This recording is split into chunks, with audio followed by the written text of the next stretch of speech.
Hello children, welcome for today's biology class. So today let us continue the chapter respiration in plants. The topics going to be covered are electron transport system and oxidative phosphorylation. So these are the steps, mainly the steps during respiratory process to release and utilize the energy used in NADH and FADH2. This is accomplished when they are oxidized through the electron transport system and the electrons are passed on to oxygen and resulting in the production of water.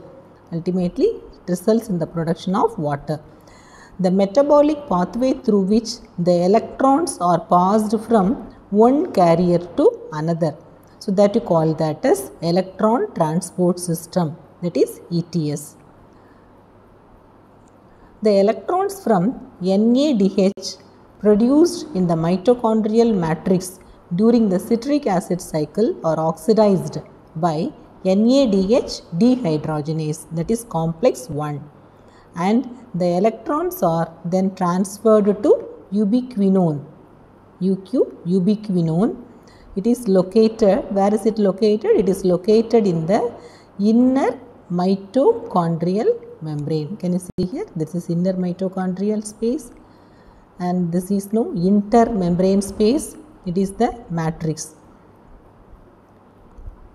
So this is inner mitochondrial membrane. So here the ubiquinone. So along with the ubiquinone, it is transferred, and this one, it constitutes the complex 1. So NADH dehydrogenase involved system, you call that as complex 1. And FADH2 involved system, we call that as complex 2. So here also ubiquinone it receives, but here it receives from FADH2, it receives electrons, and here it receives from NADH dehydrogenase by means of this.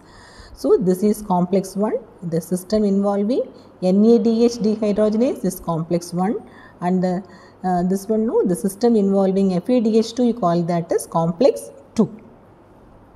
And the next one, complex 3. So this involves cytochrome BC1 complex. Cytochrome BC1 complex. So here this is cytochrome B, and this is cytochrome C1. The cytochrome BC1 complex, that is complex 3.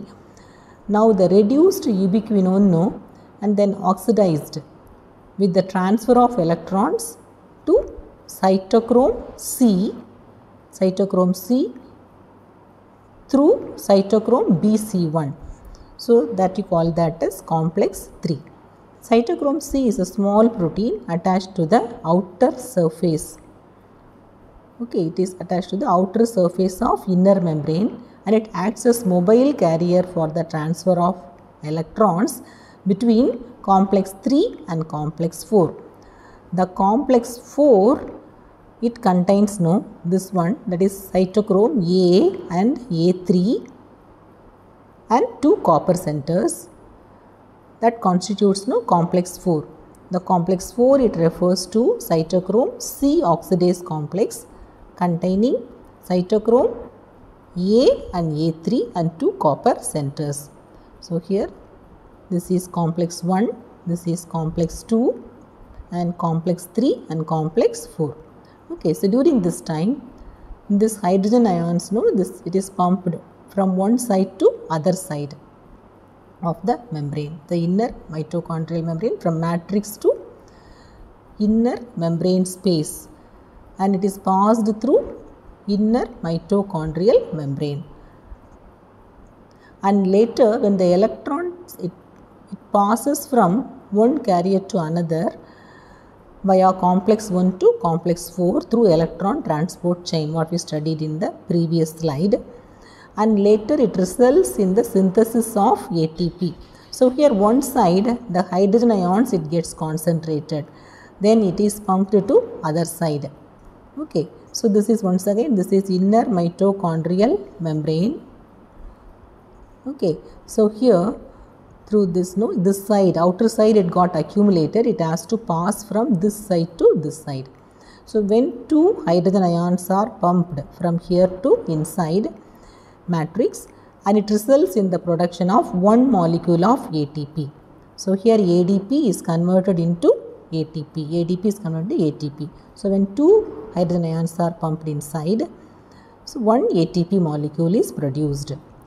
Oxidation of NADH, it results in 3 molecules of ATP. 3 molecules of ATP. So how? Because one molecule of FADH2, it can produce 2 molecules of ATP. So NADH, it results in the production of 3 molecules of ATP, and FADH2, it produces 2 molecules of ATP, because you see here 1, 2, 3. 3 sets of hydrogen ions are pumped this side. So during NADH, when one set of hydrogen ions, when they are pumped inside, it results in the production of 1 molecule of ATP. Then 3 means 3 molecules of ATP. For FADH2 only, it can produce 2 molecules of ATP. Okay. So the total molecules of ATP generated we will study in the next part. Okay children. So today we are concluding up to this. So you study all the 5 complex systems. Complex 1, 2, 3, 4, and the 5th one you call that as ATP synthesis, that is oxidative phosphorylation. You can call this as one phosphorylation, photophosphorylation we studied in photosynthesis chapter. It is oxidative phosphorylation. Okay, sometimes the difference between the photophosphorylation and oxidative phosphorylation also can be asked in exams. This one occurs in mitochondria. So that one occurs in chloroplast. Like that you have to differentiate. Okay, so today we are concluding up to this. We will meet in the next class. Thank you.